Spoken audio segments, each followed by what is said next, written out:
কখনো ভেবে দেখেছো কেন পৃথিবীর সম্পদশালী ব্যক্তিরা প্রচলিত শিক্ষা ব্যবস্থার বিরুদ্ধে?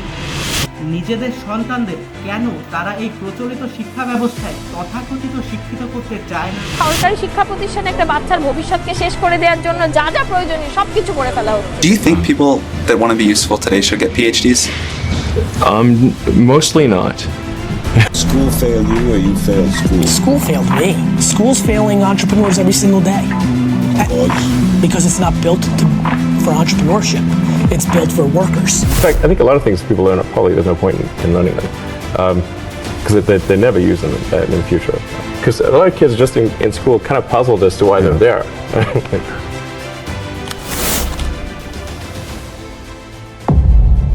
বর্তমানের এই ব্যক্তিরাই একদিন এই প্রচলিত সিস্টেম ভেঙে বেরিয়ে এসেছিল, আর যে কারণে তারা আজ বিশ্বে 8 বিলিয়ন লোকের মধ্যে একজন। তার আগে তোমার সম্পর্কে কিছু কথা বলি। তুমি কোনো স্কুল, কলেজ বা ইউনিভার্সিটিতে পড়ছো, নিজের পছন্দ না হওয়া সত্ত্বেও সেই বইগুলোই তোমার বারবার পড়তে হচ্ছে। নিয়মিত ক্লাসে যাচ্ছ, ক্লাসের অ্যাসাইনমেন্ট করছো, সকল নিয়ম ও কানুন মেনে চলছো, শুধু একটা কারণে যে সেখান থেকে কিছু সার্টিফিকেট ও ডিগ্রি পাবে, যা দিয়ে তুমি চাকরি করবে, চাকরি করে অর্থ উপার্জন করবে এবং নিজের স্বপ্ন পূরণ করবে। কি তাই তো ভাই? তাই বাড়ি করবে, গাড়ি কিনবে, শ্বশুরের মুখে টাকা ছুঁড়ে মেরে প্রেমিকাকে বিয়ে করে আনবে। শুধু তুমি না, আমরা সবাই এই একটি কারণেই 25-30 বছর ধরে নিজেদের অপছন্দের সত্ত্বেও এই একটি কাজই করে যাচ্ছি। আমি যদি তোমাকে জিজ্ঞেস করি তুমি পড়াশোনা করছো কেন, তার সব থেকে স্পষ্ট জবাব কি হতে পারে? উত্তরটা হলো টাকা। হ্যাঁ, টাকার জন্যই তুমি পড়াশোনা করছো, কারণ টাকার জন্যই তুমি চাকরি করবে, আর চাকরি করতে গেলে তোমার সার্টিফিকেট ও ডিগ্রির প্রয়োজন হবে, আর সেই সার্টিফিকেট ও ডিগ্রির জন্য তোমাকে পড়াশোনা করতে হবে।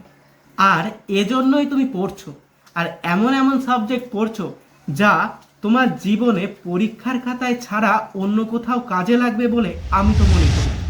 এবার চলো তোমাকে কিছু গুরুত্বপূর্ণ তথ্য দিই।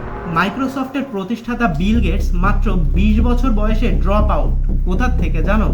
From Harvard University. Mark Zuckerberg, ফেসবুকের প্রতিষ্ঠাতা, 2005 সালে 20 বছর বয়সে drop out from Harvard University. Steve Jobs, অ্যাপেলের প্রতিষ্ঠাতা, 1972 সালে 19 বছর বয়সে রিড কলেজ থেকে ড্রপ আউট। ইলন মাস্ক 1995 সালে 24 বছর বয়সে স্ট্যানফোর্ড ইউনিভার্সিটি থেকে পিএইচডি প্রোগ্রাম শুরু করে 2 দিনের মাথায় ছেড়ে দেন। এছাড়াও আরও রয়েছে রিচার্ড ব্রানসন, ল্যারি অ্যাডিসন, এমনকি গৌতম আদানি, যিনি বাংলাদেশের কাছে আনুমানিক 650 মিলিয়ন মার্কিন ডলার পাবে বিদ্যুতের বিল হিসেবে।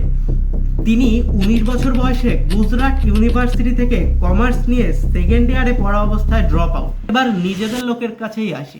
আমাদের মোস্তাফিজুর রহমান, ক্লাস 10-এ পড়াকালীন সে ড্রপ আউট। এছাড়াও রয়েছে Virat Kohli, Lionel Messi, Cristiano Ronaldo, Neymar junior, এরা সকলেই একই পথের প্রতীক। এবার তোমার কথায় আসি। তুমি এত বছর ধরে পড়াশোনা করে এখন পড়াশোনা শেষ করেছো, এমত অবস্থায় বহু চাকরির পরীক্ষা দেওয়ার সত্ত্বেও তোমার কোথাও সিলেকশন হয় না। এদিকে তোমার বয়স বেড়ে চলেছে, তোমার পরিবারে একমাত্র উপার্জনকারী ব্যক্তি তোমার বাবার শরীর ভেঙে পড়েছে, পরিবারের সকল প্রেশার যখন তোমার ওপর আসতে শুরু করেছে, তখন তোমার মানসিক চাপও বৃদ্ধি পেতে শুরু করবে। এমত অবস্থায় যে কোনোভাবে তোমার একটা চাকরি হলো, কিন্তু তার বেতন খুব কম, তাও তুমি চারিদিকের পরিস্থিতির চাপে সেটা করতে শুরু করো। আর এমন একটা সময় আসে যখন তোমার সব আয় পরিবারের পেছনে ব্যয় হয়ে যায়। এই রকম পরিস্থিতিতে ওই কাজটি ছেড়ে অন্য কাজ করার না থাকে তোমার কাছে ক্ষমতা, আর না থাকে বয়স। এভাবে না তুমি পারো নিজের স্বপ্ন পূরণ করতে, আর না পারো পরিবারের স্বপ্ন পূরণ করতে। আর শেষে যে তুমি ভাববে তোমার ভাগ্য হয়তো খারাপ ছিল, কিন্তু সত্যিটা কি জানো? এই শিক্ষা ব্যবস্থাটিকে এভাবেই বানানো হয়েছিল যে তুমি যেন কখনো সফল হতে না পারো। ছোট একটি ঘটনা বলি। শিল্প বিপ্লবের সময় পুরো পৃথিবীর অর্থনীতিতে একটি বিরাট পরিবর্তন এসেছিল।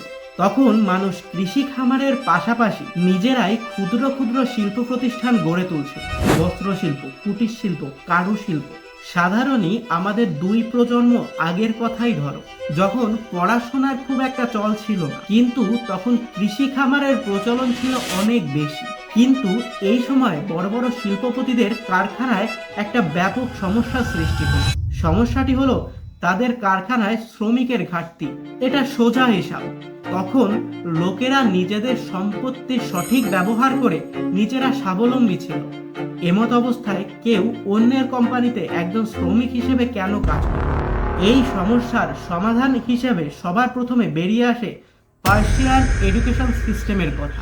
আর এই শিক্ষা ব্যবস্থার লক্ষ্য একটাই ছিল, এমন একটা জেনারেশন তৈরি করা যাদের নিজস্ব সৃজনশীল ক্ষমতাকে হত্যা করে তাদের মস্তিষ্কে টাকা আয় করার জন্য মাত্র একটি অপশনই রাখার, আর সেটা হলো অন্যের ফ্যাক্টরিতে শ্রমিক হিসেবে কাজ করা।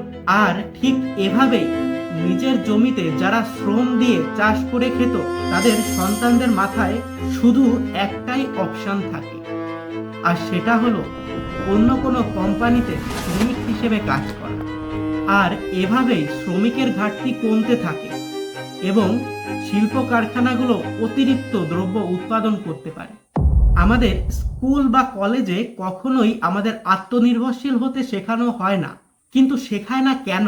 কারণ এই শিক্ষা ব্যবস্থা তোমাকে আত্মনির্ভরশীল করার জন্য বানানোই হয়। এখন তুমি বলবে, আমি তো শিক্ষিত হয়ে খুব ভালো চাকরি করছি, আমি তো এখন আত্মনির্ভর। আসলেই কি তাই? যারা চাকরি করে তাদেরকে চাকরিজীবী বলার পাশাপাশি চাকর বলা যায় নাকি? এর মধ্যে হয়তো কেউ সরকারি চাকর, নয়তো কেউ বেসরকারি, ওভারঅল তিনি একজন চাকর। এই শিক্ষা ব্যবস্থার আসল লক্ষ্যই একজন পাঞ্চুয়াল, অ্যাফোর্ডেবল আর সবার চাকর তৈরি করা। এমন একটা জাতি তৈরি করা যারা শুধু তাদের বসের কথা মেনে চল, শুধুমাত্র মাসের শেষে কিছু টাকার জন্য, তাতে সেই কাজ তার পছন্দ হোক বা না হোক। তুমি অনেক বড় হও এটা কেউ চায় না, এটা সত্যি। তুমি মিলিয়নার হও, বিলিয়নার হও, এটা কেউ চাইবে না। এতে তাদের কি লাভ? তুমি যদি আত্মনির্ভর হও তাহলে তুমি অন্যায়ের বিরুদ্ধে কথা বলবে, প্রতিবাদ করবে, প্রচলিত নিয়ম ব্যবস্থার বিরুদ্ধে তুমি কথা বলবে। বিপ্লবের সময় যেটা হয়, তাই তুমি প্রচলিত শিক্ষা ব্যবস্থা অনুসরণ করে কখনোই এদের ফাঁদ থেকে বেরোতে পারবে না। তোমার পুরো জীবনটা কেটে যাবে, কিন্তু তুমি বুঝতেই পারবে। তবে আমি এটা বলছি না যে শিক্ষা খারাপ, আমি শিক্ষা ব্যবস্থাকে দোষারোপ করছি, শিক্ষাকে নয়। প্রকৃত শিক্ষা তো যে কোনো স্থানে যে কোনো সময় অর্জন করা যায়, আর এই শিক্ষা অর্জনের মাধ্যমেই আজ তারা পৃথিবীর মধ্যে একজন। এত সময় ধরে ভিডিওটি দেখার জন্য আপনাদের অনেক ধন্যবাদ। পার্সিয়ান এডুকেশন সিস্টেম সম্পর্কে যদি আপনারা জানতে চান, আমাকে অবশ্যই জানান।